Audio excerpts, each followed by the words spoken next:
शामिल हुए थे, लेकिन जीतन राम मांझी केंद्रीय मंत्री ने कहा है कि जो लोग वक्फ बोर्ड का जो है संशोधन का विरोध कर रहे हैं वो कठमूल्य है।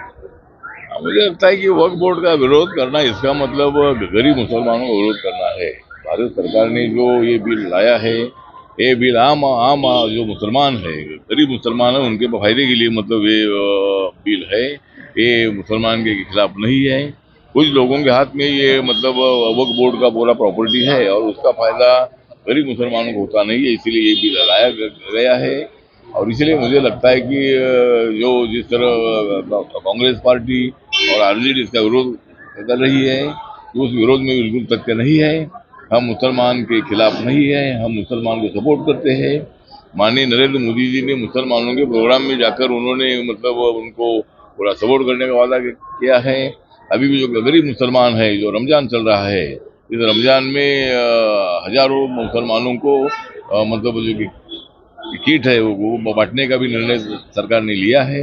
और इसीलिए मुझे लगता है कि हम मुसलमानों के खिलाफ नहीं है और वक्फ बोर्ड का जो बिल है ये बिल आम मुसलमानों के फायदे का है। सर, आप कह रहे हैं मुसलमानों के खिलाफ नहीं, एक सवाल है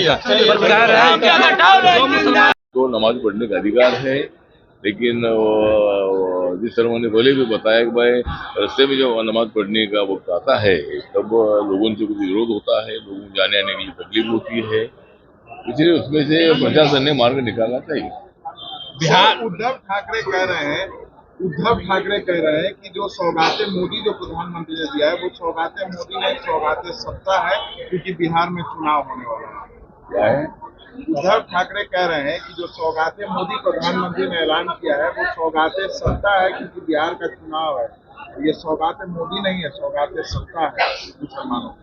मुझे लगता है कि उद्धव ठाकरे जी तो बयान देने में काफी एक्सपर्ट है और जब से मतलब वो सत्ता के बाहर हुए हैं, जब से एकनाथ शिंदे जी ने उनका धक्का देकर वो एकनाथ शिंदे जी 50 एमएलए को लेकर हमारे साथ आए, तब से उद्धव ठाकरे जी का बैलेंस टूट चुका है। और उद्धव ठाकरे और संजय राउत आरोप लगाने में बहुत बड़े बेहतर है, ऐसा लोग जानते हैं।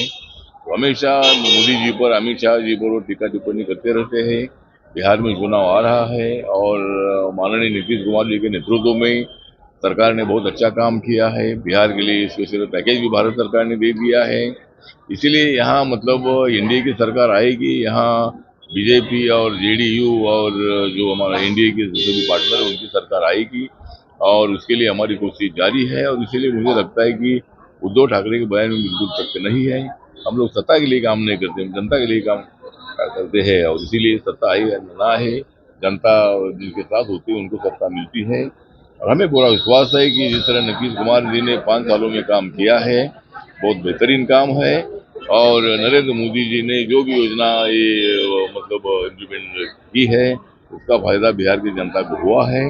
और इस बजट में स्पेशल पैकेज बिहार के लिए दे दिया है, इसीलिए जनता खुश है और जनता हमारे साथ है।